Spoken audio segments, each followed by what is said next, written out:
Good evening, everybody. Welcome to this short talk. Um, I'll be looking at, if you've read it in brief, the need to help the youth employment. This is really a very, I say brief, but important conversation and framework that we need to really understand. I'll give you a pre kind of conversation. Let me just stop sharing my screen for a moment. Um, Currently, we have a situation where 2.4 million, around 2 million people in the UK, and this includes myself, are in a situation where we have underlying mental health conditions, concerns, problems that on one side prohibit um, good employment or employment capability. So we have to do a work capability assessment. Now, it is argued that this is too soft, but the real issue is that the mental health and depression levels are going up on youths up to the age of 40 and beyond. Okay, so effectively, this is impacting business growth more so now. Okay, for UK business and global enterprises where they can't get the right staff. But equally, I would argue that the current problem also leans onto the fact that the recruitment system has been wrong for many years. And someone like myself has a long term mental health condition called NEED, non epileptic attack disorder. And I've had this in job interviews where they ask me always, okay, Steve, when was the last time you had a seizure? I give them the date, they get nervous, I try to defend myself. And I feel like, and this is how I lost my teaching career, um, that I can't get a full time career back because of my health condition. Employers don't want to take me on, literally because of my health condition. They're so scared and worried that they don't know. Oh, is he a risk assessment? Yes, he is, and he might have a seizure. Therefore, he's going to become unemployable. We don't want to take him on. Okay, that's not what they're saying per se, but the feeling in the job interview is that very reason. So the new UK government's initiative is to not force back, but more or less with a policy. We've got a high level of people like myself that are on the benefit system that do have real conditions and real depression levels, can't get a referral into the NHS, and therefore to have treatment, talking therapies being number one, and then we go on this system, and this affects the UK employment market. So there's more people off work than there should be in work, and that decreases the capacity, right, for the 1 million vacancies that we do have in the UK, which I think is more or less accurate. So this framework allows businesses, which I've been saying 2 years ago, to develop more of a partnership between those applicants and government to work on these areas. Otherwise, this pandemic, the mental health pandemic, is going to get worse globally as well. I've seen that in you've only got to look at global suicidal rates, which I won't go into now. But I wanted to give you a small snapshot view, and this is based upon. I haven't linked it across, but I've done a poll tonight based on research from BBC News Night. That's all real and evident, and I've been saying this for 2 years now. So I'm going to share my screen and hopefully do a very light-headed talk around the need to help the youth employment. So I'm hoping that you are getting this. Let's just see. Yes, you are getting this. Right. Let's just go back into it. Okay, so I've described the need or the problem in one sense. Hopefully, you've got most of that information. Now, I haven't double checked this, but as in the grammar, so please forgive me. So I'll read it out in brief, and I've given more of a context to this. So what the problem is, though, too many young folks are suffering from depression and not really understand how anxiety stress works in their life. This means that they would need to really re-educate youth and also employees.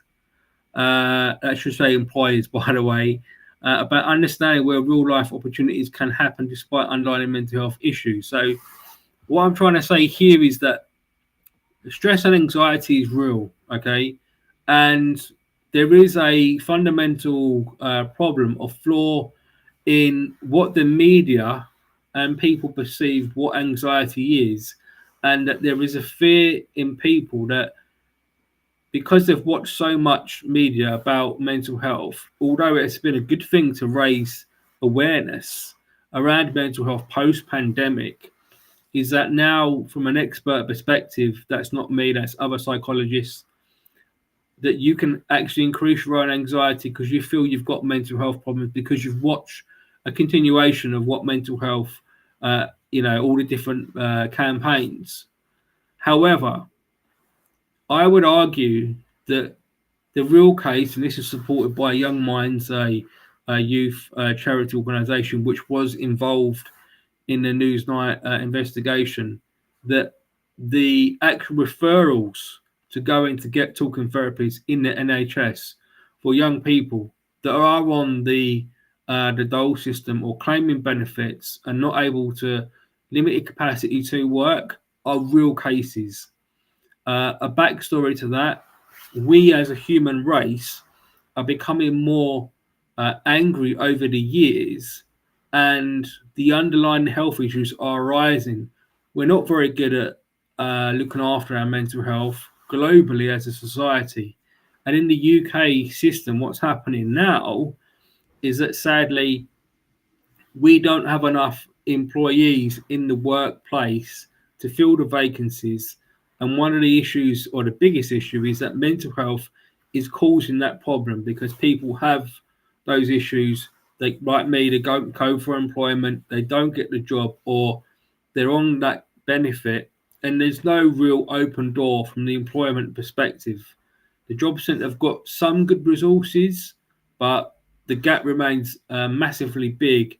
And although the government have, made it more, going to make it more strict for those on, like myself, on work capability assessment, long-term sick, if you want to call it that.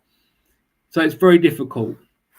I've given a very brief framework here that is only a mere suggestion from somebody that's living in that situation right now. Think first on innovation. Innovation is probably my number one favorite word, but we don't do it enough when we're trying to bridge the gap between sometimes just even learning resources between the employer and the employee, me. If I come for a job interview and I do have epilepsy, I'm a risk, yes. But then are you going to push me away? No, we don't want to employ you because of your health condition. You're not good for us. Go away.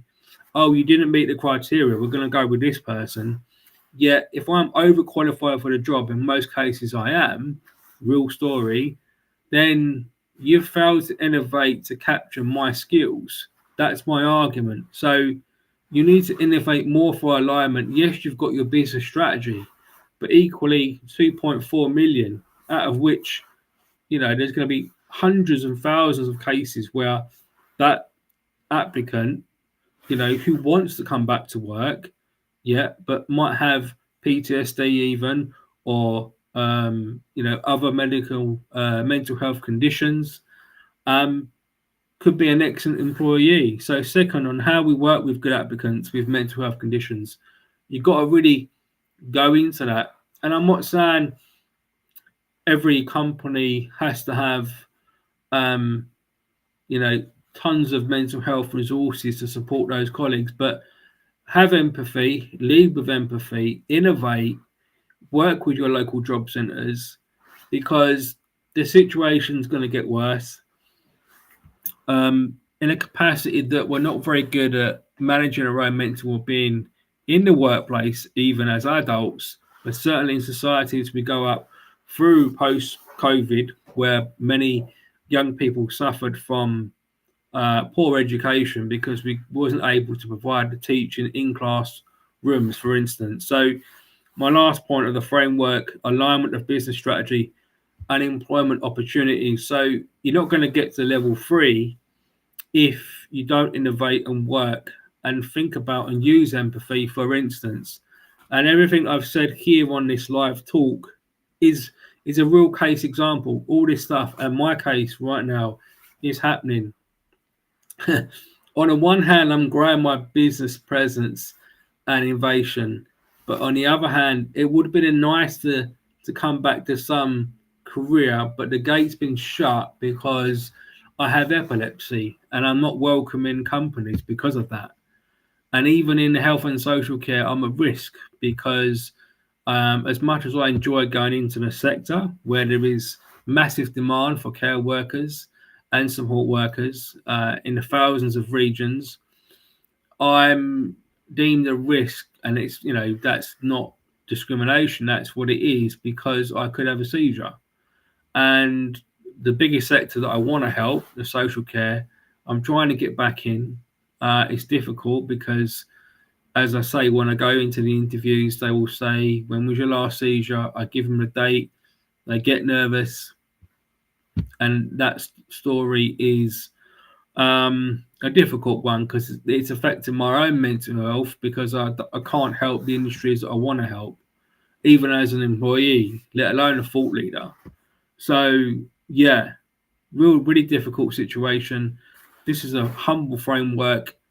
It opens up some doors, and we need to have the conversation around, obviously, from an expert perspective, and this would be from psychologists that will lead into the government, the UK government, what it actually means, like what is the criteria that defines someone that has mental health conditions and issues. A lot of cases are really true, evident that they are seeking help, referrals in the NHS, where some of them are even having suicidal thoughts.